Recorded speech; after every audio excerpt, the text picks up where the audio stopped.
wabarakatuh. Perkenalkan, nama saya Roza Fitri dengan NIM 20270711117 untuk memenuhi UAS Bahasa Indonesia KJ 01. Pada kesempatan kali ini saya akan mempresentasikan materi tentang penulisan laporan.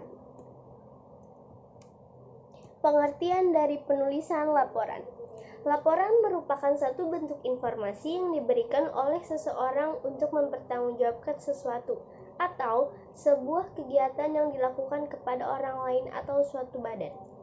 Menurut Kiev 2004, laporan adalah suatu cara komunikasi di mana penulis menyampaikan informasi kepada seseorang atau suatu badan karena tanggung jawab yang dibebankan kepadanya. Karena laporan yang dimaksud sering berbentuk tulisan, dapat dikatakan pula bahwa laporan merupakan suatu dokumen yang menyampaikan informasi mengenai sebuah masalah yang telah atau tengah diselidiki dalam bentuk fakta-fakta yang diarahkan kepada pemikiran dan tindakan yang akan diambil. Menurut Hasnun 2006, tujuan laporan ada 3. Yang pertama, bahan evaluasi terhadap hal-hal yang sudah dilakukan. Yang kedua, agar pelaksanaan tugas yang dipercayakan kepada orang atau petugas tertentu dapat diketahui oleh pihak yang menugaskan.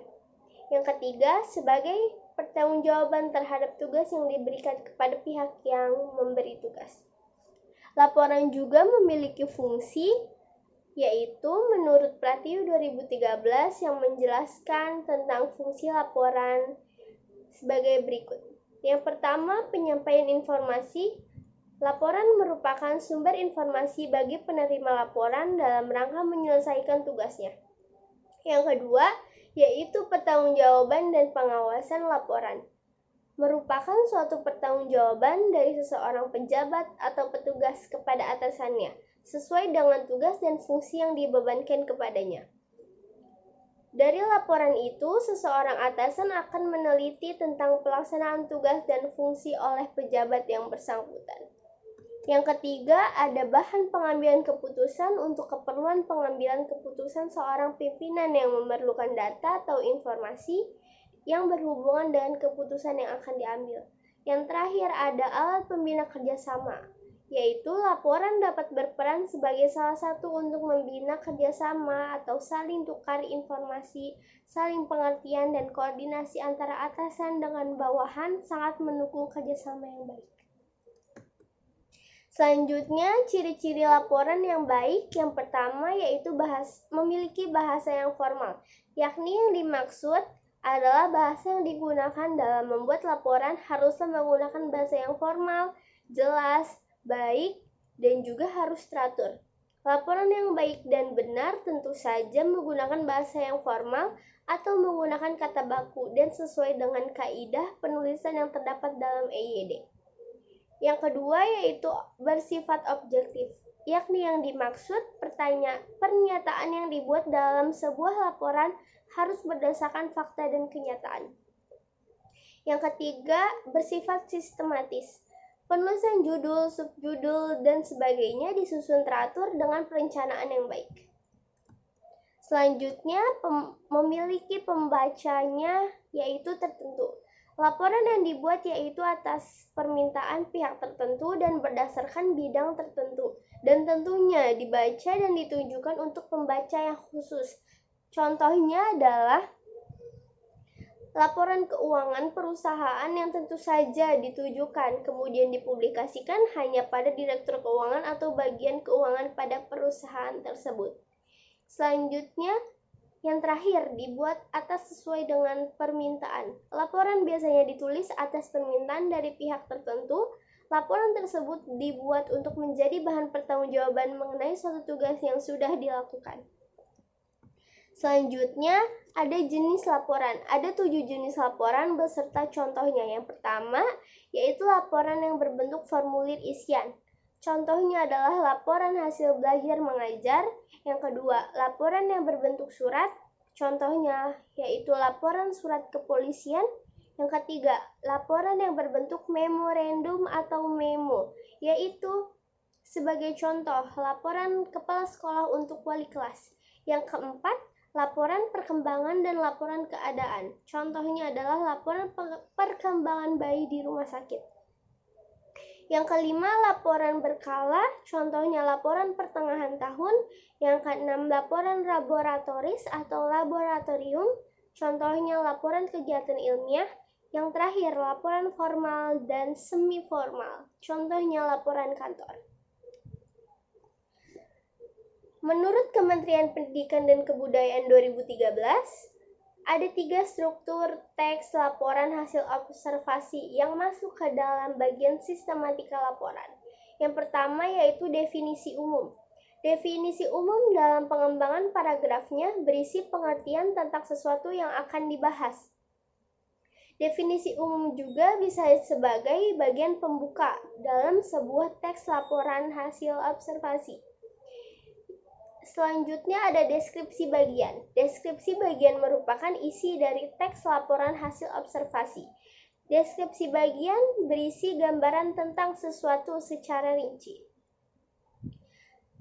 Selanjutnya ada deskripsi manfaat. Deskripsi manfaat merupakan bagian yang berisi manfaat atau kegunaan.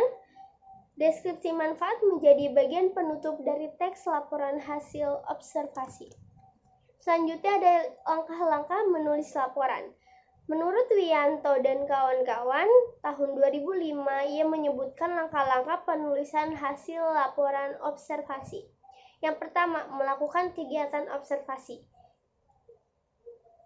Cara-cara melakukan kegiatan observasi yaitu mengumpulkan data terlebih dahulu sebelum menulis laporan yang lengkap. Data-data yang dikumpulkan dapat berasal dari penelitian, kunjungan, kumpulan jurnal kegiatan, angket, wawancara, dan pengamatan atau observasi. Yang kedua, menulis kerangka laporan. Setelah data hasil observasi terkumpul, kemudian menulis kerangka laporan. Kerangka laporan meliputi 3 bagian pokok. Yang pertama, pendahuluan, yang kedua, isi laporan, yang ketiga, penutup. Judul ditulis di awal laporan. Pendahuluan meliputi 7 bagian, yaitu nama kegiatan, maksud dan tujuan, maksud waktu pelaksanaan, bentuk kegiatan, penyelenggaraan, anggaran, dan kendala. Kemudian isi laporan yang diakhiri dengan penutup. Yang ketiga yaitu menulis laporan dengan lengkap. Kerangka laporan di atas dapat dikembangkan berdasarkan data observasi yang dikumpulkan menjadi laporan yang utuh. Dalam penulisan laporan, ejaan serta kaidah penulisan yang baku harus diperhatikan. Yang terakhir yaitu menyunting penulisan laporan. Pada penulisan laporan perlu adanya proses penyuntingan. Menyunting dengan memperhatikan kebenaran struktur kalimat, ketepatan penggunaan ejaan, dan ketepatan penggunaan tanda baca. Bagian pokok dari laporan. Yang pertama yaitu pendahuluan. Pendahuluan bermaksud mengantarkan dan mengajak para pembaca untuk mengetahui isi laporan. Yang kedua yaitu batang tubuh laporan. Yakni, bagian ini merupakan bagian laporan yang terpenting karena di bagian ini dipaparkan segala fakta dan data yang telah diolah terlebih dahulu. Ada kesimpulan. Kesimpulan adalah hal yang besar, garis-garis besar dalam penyajian bab sebelumnya. Perlu diingat bahwa masalah tidak disimpulkan, yang disimpulkan adalah fakta dan pemecahan dari masalah pemecahan masalah tersebut. Saran adalah semacam terapi atau pengobatan langkah-langkah yang akan dijalankan untuk pemecahan masalah yang baik. Yang terakhir yaitu lampiran, merupakan data pendukung uraian isi laporan yang mungkin terlalu banyak sehingga tidak dimasukkan dalam teks laporan. Terima kasih. Sekian dari presentasi saya. Kurang lebihnya mohon maaf. Wabillahi taufiq wal hidayah. Wassalamualaikum warahmatullahi wabarakatuh.